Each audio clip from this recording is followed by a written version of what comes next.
Berdim rahatçam. Sana yağmurlu bağlan. Yüzün yaman sarıp görünýär. Bu göğlüm edileceğim.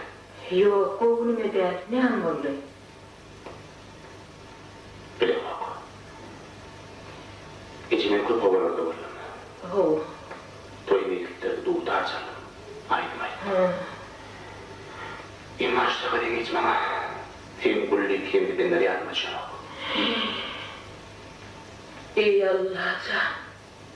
Tirelerin arasında akıp köptün mergeleyen ağlaralım. O da sana diyetin okşaya var. Yönü kep onunla değil. Anha bidinim, bayların kıyalı ağıp dönüp yörün. Oyunlarımız, düğülerimiz olsa değil.